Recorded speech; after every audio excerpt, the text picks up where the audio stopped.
हाल ही में इमरान मसूद भी निष्कासित किए गए हैं, क्या देखते हैं? इमरान मसूद का तो पहले से इतिहास रहा है कि जब भी चुनाव करीब आता है तो जैसे इसी तरीके से इमरान मसूद ने भी दल बदल लिया।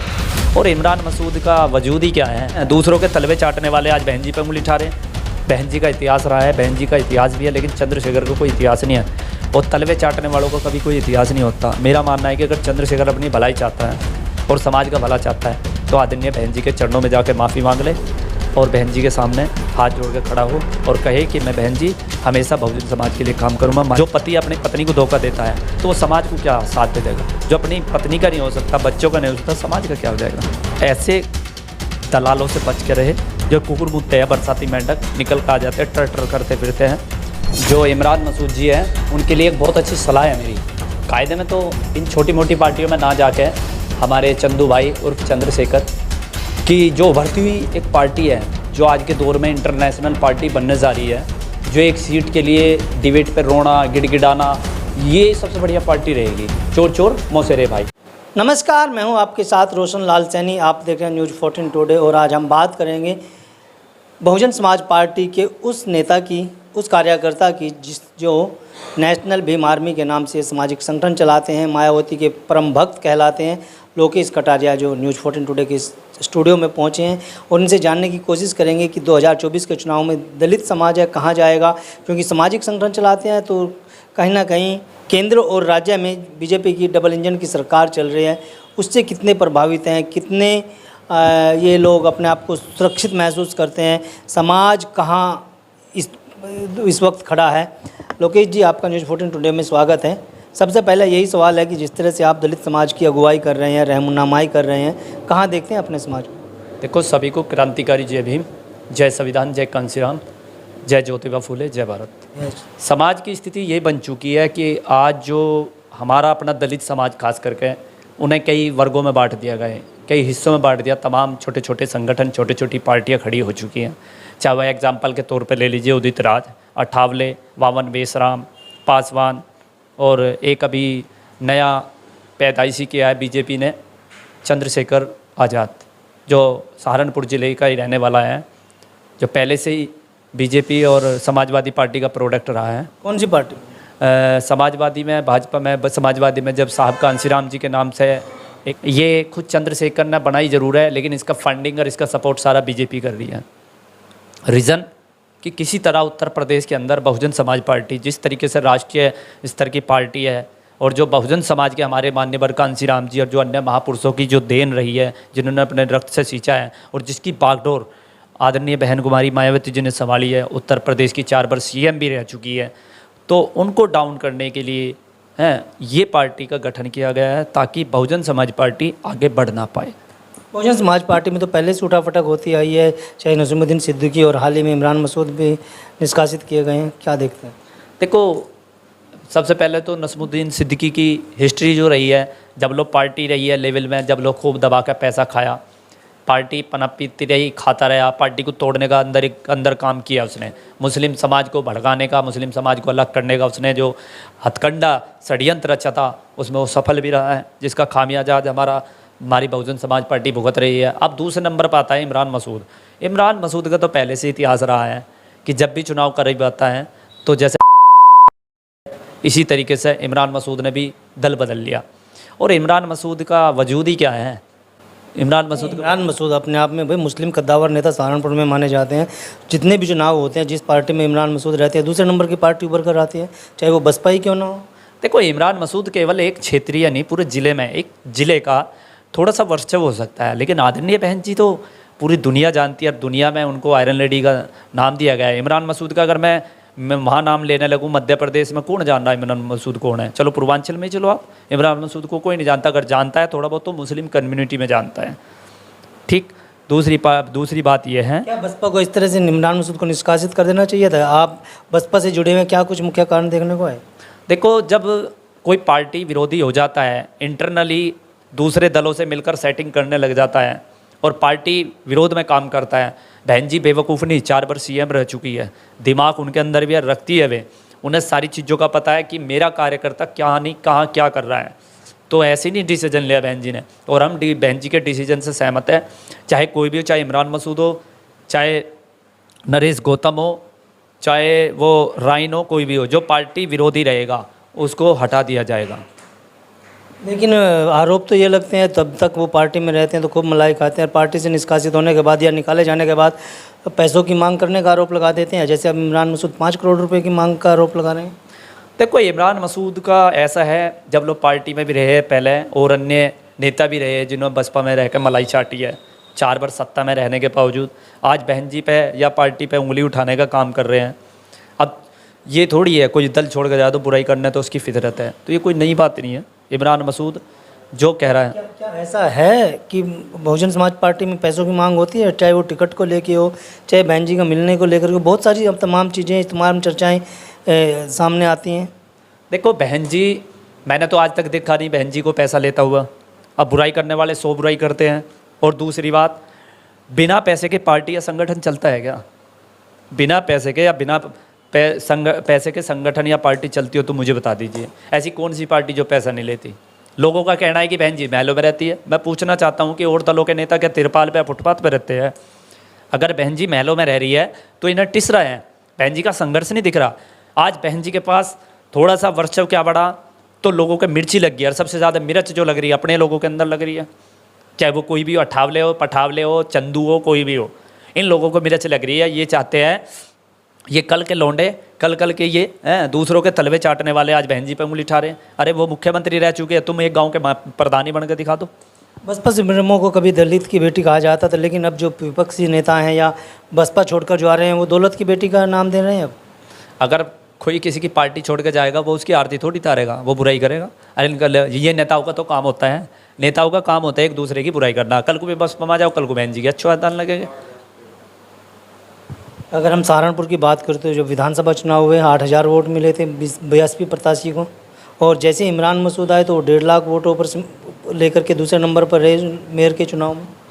देखो व्यक्तिगत तौर से इमरान मसूद को वोट मिला, और अगर बसपा से सीट लड़े हैं तो बसपा की वोट थी, न कि इमरान मसूद की। इमरान मसूद का पैसा है उसके पास, भाई पहले से ही पैसा है, उसके बाप की या किसी की भी दौलत हो, वो पैसे के दम पर कर रहा है जो भी कर रहा है। अब बहन जी ने ऐसे, जब इतना अगर बहन जी के मन में लालच होता है, पैसे की डिमांड होती है, तो बहन जी इतनी बड़ी मुर्गी को क्यों छोड़ती? तो जैसे अब आज़ाद समाज पार्टी है या फिर भीम आर्मी है, तो बहन जी के साथ कितना तन मन धन से है, कौन से पायदान पर अपने आप को देखता है समाज? देखो सपने देखने का सबको अधिकार है। जिस तरीके से आज़ाद समाज पार्टी के कार्यकर्ता और भीम आर्मी के राष्ट्रीय अध्यक्ष पदाधिकारी आज सपने देख रहे हैं, बहन जी को सोच रहे हैं कि बहन जी को हटाकर हम खुद दूसरे नंबर पर आ जाएंगे, ये गलत सोच है। मैं कह रहा हूँ 2024 में या 2027 में अपनी जमानती बचा लिए, जमानत जब्त होनी पक्का। क्या चंद्रशेखर को अपनी पार्टी को लेकर के बहन जी के साथ मिल जाना चाहिए? देखो अगर समाज को जोड़ने वाली बात है तो मेरा मानना है कि जिस तरीके से चंद्रशेखर ने समाज में फूट गेरी है, हम लोगों पूरे समाज को आज एक तरीके से अनाथ करने का काम किया है।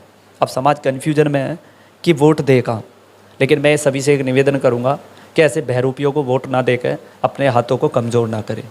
बहन जी का इतिहास रहा है, बहन जी का इतिहास भी है, लेकिन चंद्रशेखर को कोई इतिहास नहीं है, और तलवे चाटने वालों का कभी कोई इतिहास नहीं होता। मेरा मानना है कि अगर चंद्रशेखर अपनी भलाई चाहता है और समाज का भला चाहता है तो आदरणीय बहन जी के चरणों में जाकर माफ़ी मांग ले और बहन जी के सामने हाथ जोड़ के खड़ा हो और कहे कि मैं बहन जी हमेशा बहुजन समाज के लिए काम करूँगा। मान्यवर कांशीराम जी की बनाई हुई पार्टी जो है, ये जो काशीराम ठाव फिर रहे हैं ना, ये पार्टी आज़ाद समाज पार्टी काशीराम, ये केवल साहब कांशीराम जी का इस्तेमाल कर रहा है। अगर इतना बड़ा हितैषी होता तो कांशीराम जी के परिवार में से किसी को नहीं किसी को आके फ्रंट पर लाता। और हाँ, एक बात और कहना चाहूँगा, जो इमरान मसूद जी हैं उनके लिए एक बहुत अच्छी सलाह है मेरी। कायदे में तो इन छोटी मोटी पार्टियों में ना जाके हमारे चंदू भाई उर्फ चंद्रशेखर की जो उभरती हुई एक पार्टी है, जो आज के दौर में इंटरनेशनल पार्टी बनने जा रही है, जो एक सीट के लिए डिबेट पर रोना गिड़गिड़ाना, ये सबसे बढ़िया पार्टी रहेगी। चोर चोर मौसेरे भाई, उसमें अच्छी पकड़ हो जाएगी, सीट भी काट लेगा, वो भी एक सीट के लिए धक्के खा रहा है, ये भी एक सीट के लिए धक्के खा रहे हैं। तो मेरे इस तरह से तो बहुजन समाज पार्टी तो बहुत छोटी थी। बहुजन समाज पार्टी या अन्य पार्टियों में इमरान मसूद जी रहे हुए बहुत छोटी पार्टी थी। अरे दुनिया की सबसे उभरती हुई पार्टी है, पूरी दुनिया में राज हो जाएगा, तो बेकार की क्यों छोटी मोटी पार्टी में धक्के खावा है? जहाँ पे चंद्रशेखर भाई ने कहा भी था है कुछ समय पहले जब जेल से छुटकर आए थे कि जहाँ इमरान मसूद जी का भाई का पसीना गिरेगा वहाँ खून बहा दूंगा। अब समय है, अब देखते हैं कौन किसके लिए खून बहाता है। तो अब है मेरा इमरान मसूद जी को एक मशवरा है कि वो जाकर चंद्रशेखर भाई से मिले और कहे कि भाई तूने ये कहा था कि जहाँ मेरा पसीना गिरेगा, मेरा पसीना तो बसपा में गिर लिया, अब तू खून बहा दे, बहाओगा कैसे? तो जाकर पार्टी में विलय कर ले तो बढ़िया रहेगा। 2024 में आज़ाद समाज पार्टी सरकार बना रही है तो कितनी बढ़िया बात है, क्यों इंगे तिंगे धक्के खावा है। लेकिन समाज के लिए तो काफ़ी भाग दौड़ कर रहे हैं पूरे देश में, चाहे मध्य प्रदेश हो, राजस्थान हो, पूर्वांचल हो, उत्तराखंड हो, तमाम राज्यों में वो जा रहे हैं, उड़ीसा तक। कहाँ इंसाफ दिलाया? आज तक एक भी इंसान को इंसाफ दिलाया हो? केवल भड़काने का काम किया, लोगों को पिटवाने का काम किया, मुकदमे लगवाने का काम किया और बसपा का दुष्प्रचार करने का काम किया। अभी राजस्थान की हमने एक वीडियो देखी थी तो बहरूप ये बता रहा था बहुजन समाज पार्टी के नेताओं को, बहुजन समाज पार्टी के नेता अगर हमारे समाज में से बहन जी का भतीजा आकाश आनंद जी अगर फील्ड में उतरा है तो उसे टिस रहा है कि कहीं आकाश आनंद मुझसे आगे ना बढ़ जाए। प्रॉब्लम ये है। तो आकाश आनंद जी ने बढ़िया तार दिखा दी, उसे आईना दिखा दिया, तो अंधभक्तों का मिर्ची भी लगी हुई है। तो मेरा मानना है कि आकाश आनंद जी एक सुलझे हुए और बुद्धिजीवी भी युवा हैं और मुझे उम्मीद है कि वो शायद आगे बहुत अच्छा कार्य करेंगे। भाई आकाश आनंद तो बहन जी के उत्तराधिकारी हैं, तो वो कहीं ना कहीं अपनी पहचान बहन जी के नाम से वो लेकर चल रहे हैं। देखो पहचान तो सब लेकर चलते हैं, ऐसा कोई नहीं है कि पहचान नहीं लेकर चलता। दूसरी बात, अगर बहन जी अगर चंद्रशेखर चाहता सामाजिक रूप से संगठन में रहता तो शायद बहन जी कहीं ना कहीं एक्सेप्ट कर लेती उसे और समाज भी एक्सेप्ट करता, लेकिन उसने पहले ही रंग दिखा दिया। क्योंकि सबको पता है आज लगभग 91 लोगों को पता लग चुका है कि चंद्रशेखर को केवल बीजेपी ही पेश कर रही है एक प्रोडक्ट के रूप में। अब बसपा से जिस तरह से ब्रांड एम्बेसडर के नाम पर अब आकाश आनंद को मैदान में उतार दिया बहन जी ने, क्या लगता है कि बसपा की अब नैया पार हो सकेगी? देखो आकाश आनंद जी ने अगर ज़मीनी स्तर पर काम किया और चंदू की तरह चंद्रशेखर की तरह लोगों को धोखा नहीं दिया और ईमानदारी से समाज के कार्यकर्ताओं की बातें सुनी, युवाओं को मौका दिया, तो हम हमेशा आकाश जी के साथ रह गए। अगर चंद्रशेखर की तरह किया तो हम आकाश आनंद जी का भी विरोध करना चाहते हैं। चंद्रशेखर ऐसा क्या कर रहे हैं जो आप इतना खफा हैं? चंद्रशेखर ने बहुत नुकसान किया है, ऐसा कोई नहीं है। 114 मुकदमे मेरे ऊपर उसके कारण। कई लड़के हैं, उत्तराखंड में भी बहुत से लड़कों की ज़िंदगी बर्बाद हुई है। एक लड़का था दीपक नाम का, उसकी भी हत्या कर दी गई, उस पर पैसा खा के बैठ गए। कभी उसके माँ बापों का दर्द देखा? जब चंद्रशेखर भाई फरार चल रहे थे तब वो नाम है उनका और वो मैरिड है, उनके हस्बैंड विदेश में रहते हैं और उनका क्या कनेक्शन लिव इन रिलेशन में है क्या है वो तो आपको वीडियो देख कर पता ही लग ही रहा होगा। वे तो इस तरीके से बैठे जैसे पति पत्नी बैठते हैं। मैं उसे सिस्टर मानता था, हर बात जो भी रिपोर्ट होती थी समाज की जब हम शेखर भाई के साथ काम कर रहे थे तो मैंने देता था, लेकिन उस बीच में हमारा कनेक्शन टूट गया, हम जेल चले गए और मैडम अपना विदेश। तो मेरा मानना है देखो ठीक है उनकी पर्सनल लाइफ है, बट अपनी पत्नी को भी धोखा देना एक बहुत बड़ी गलत बात है। जब आपके घर में पत्नी है, एक सोनी सुथरी पत्नी दे दी आपको, तो दूसरी जगह मुंह मारना ये थोड़ा सही नहीं है।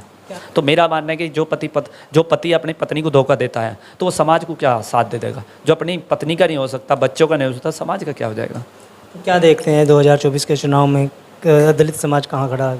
देखो ये कहने की बात नहीं, हम लोग भी संघर्ष कर रहे हैं। मैं एक ही निवेदन करूंगा आपके चैनल के माध्यम से युवाओं से और ख़ास करके युवाओं से जो भ्रमित हो रहे हैं, जो समाज को भ्रम में फैलाया हुआ है, इन ऐसे दलालों से बच के रहे जो कुकुर मुँह है, बरसाती मेंढक निकल कर आ जाते हैं, टर करते फिरते हैं।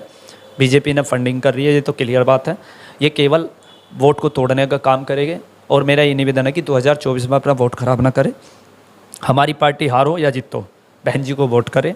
और हम अगर बहन जी को बहन जी को वोट करें, किसी और को देते हैं तो लोग हमें यही कहते हैं कि हाथी पे दिए। तो हमारा चुनाव चिन्ह हमेशा हाथी रहना चाहिए और हम हाथी सबका साथी। ये कैसे साबित कर पाएंगे कि बीजेपी फंडिंग करती है?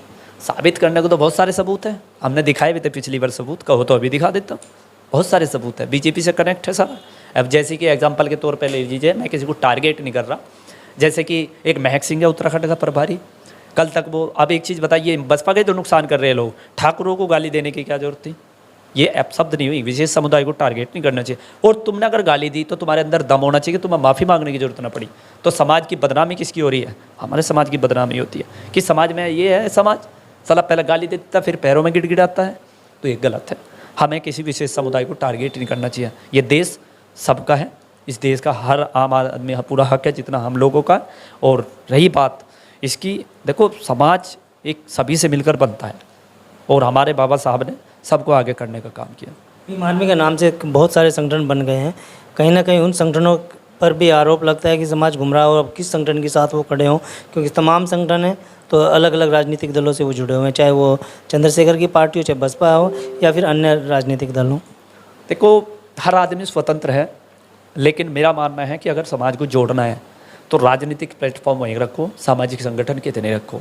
जिस तरीके से आरएसएस है, आरएसएस के तमाम विंग है वो बीजेपी और कांग्रेस को मजबूत करते हैं, तो इसी तरीके से बहुजन समाज पार्टी को अगर मजबूत करना है तो मेरा मानना है कि कहीं ना कहीं बसपा को मजबूत करें ताकि हमारी आदरणीय बहन जी प्रधानमंत्री बन सके। और मेरा मानना है, मेरी सोच है, जितना प्रैक्टिकल है, अगर बहन जी प्रधानमंत्री बन भी गई ना तो उनके तोते से उड़ा देगी। जो मनवादी लोग हैं, जो गंदी सोच के रखने वाले हैं, जो बहन बेटियों पर अत्याचार बलात्कार कर रहे हैं, उन लोगों के तोते से उड़ाने में देर नहीं लगेगी। इमरान मसूद के बसपा से निकलने के बाद कितना असर पड़ेगा इन चुनाव में? कोई असर नहीं पड़ेगा, ऐसे पता नहीं कितने निकल के चले गए और कितने निकल जाएंगे।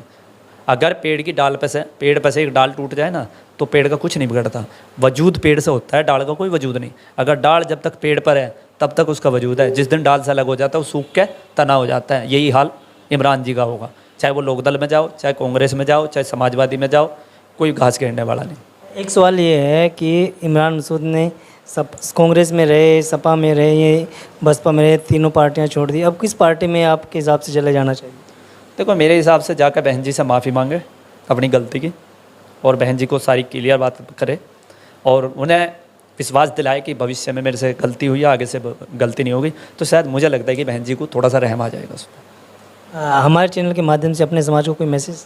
देखो, मेरा मैसेज ये है कि हम लोग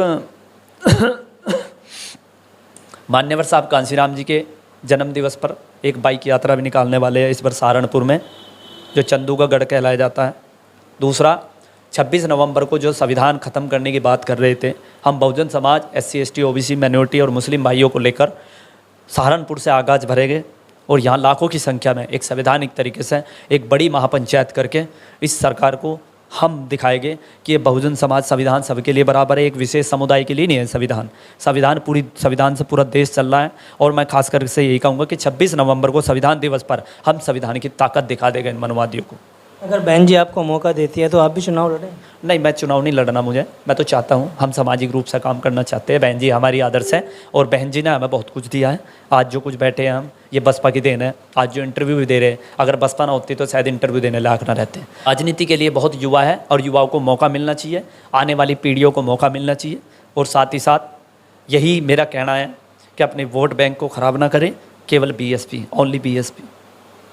बहुत बहुत धन्यवाद। लोकेश कटारिया जी ये थे हमारे साथ, जो नेशनल भीम आर्मी के राष्ट्रीय अध्यक्ष हैं, और इन्होंने साफ तौर पर न सिर्फ जो भीम आर्मी के संस्थापक यानी कि जो आज़ाद समाज पार्टी के राष्ट्रीय अध्यक्ष चंद्रशेखर आज़ाद हैं, उन पर निशाना साधा है, उन पर कई तरह के गंभीर आरोप लगाए हैं, तो वहीं बहुजन समाज पार्टी के साथ खड़ा होने के लिए अपने समाज से भी अपील की है।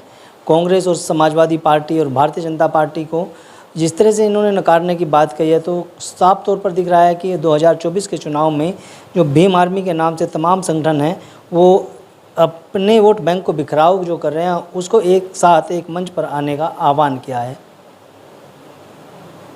अगर आप ये खबर फेसबुक पर देख रहे हैं तो वीडियो को लाइक करके पेज को फॉलो करें। इसके अलावा अगर आप इस खबर से यूट्यूब के जरिए जुड़े हैं तो चैनल को सब्सक्राइब करके बेल आइकन दबाना बिल्कुल ना भूलें। नमस्कार।